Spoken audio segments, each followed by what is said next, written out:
97-year-old Jack Bell is an NCA Life member, Grand Patron and the first recipient of the Alan Wheeler Medal.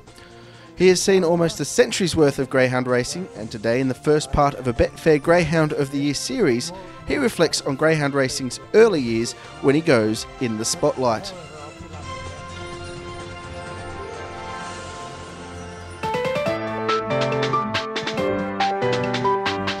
Well, when I was a youngster, my dad had greyhounds. This was a few years before mechanical hare racing was introduced. And from that point of view, I was involved. If having greyhounds in the house or in the yard, I was involved. So I could say I've been involved for perhaps 90 years. He was an interested party. He wasn't terribly successful, and that was, of course, in the days of the live hare coursing as opposed to the mechanical hare coursing. He used to race at the Plumpton, which is up at Rooty Hill, as you probably are aware. Before a meeting started, the manager of the event used to call the cards, and there would be 20, 30, 40 bookmakers, maybe 1,000 or more people. And he would call the cards, and the bookmakers would offer odds to the greyhound that they thought, or somebody thought, could win the event. Now the event took 3 days. There would be, and they had them courses, not races, and one dog against the other, as you probably are aware, just 2 dogs. They would have 2 courses on the Tuesday, 3 courses on the Thursday, and 3 courses on the Friday, which meant a dog to win the event, if there was about 128 greyhounds registered for the event, which there were in many occasions, it took the dog 7 courses to win that event. And those courses could last anything up to 2 minutes at a time. Really? So you can imagine a greyhound had to be so fit. He was trained and prepared, unlike the greyhounds are prepared these days for a 520 metre race. He was prepared for 7 maximum events of maybe 2 minutes at a time. Yeah.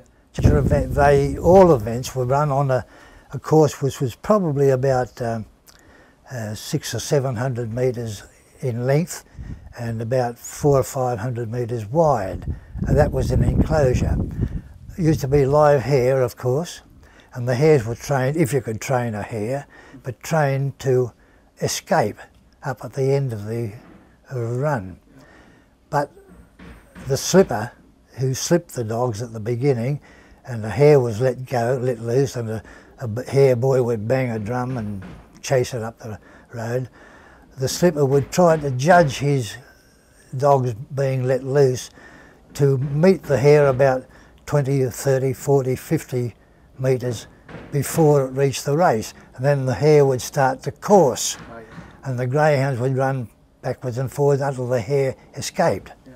Unless, of course, the hare was a brute of a hare and doubled back, and then you would have what was called a grueler, which many dogs collapsed, could never continue after that.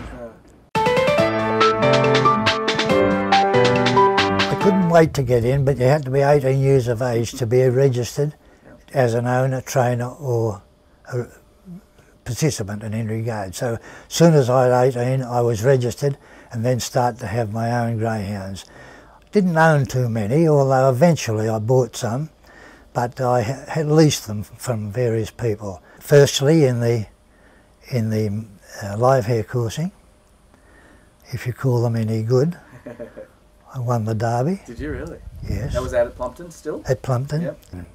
And my dad had £10 on him at 30 to 1. And on the first day, on the Tuesday, I received a telegram with just 3 words in it, "Still in it." And I was tickled pink. And of course, when the dog came home, I did my bit. On the second day, which was the Thursday, in which he had to have 3 runs, if he was still in it, I received another telegram, 3 words in it, still in it. I was elated to think that he'd now reached to the stage where there was only 8 runners. And of course I was hoping, praying, and on the 3rd day, on the Friday, I received another telegram, just 3 words in it: won the Derby. So I was over the moon, and for that I received £200, which in those days was a lot of money.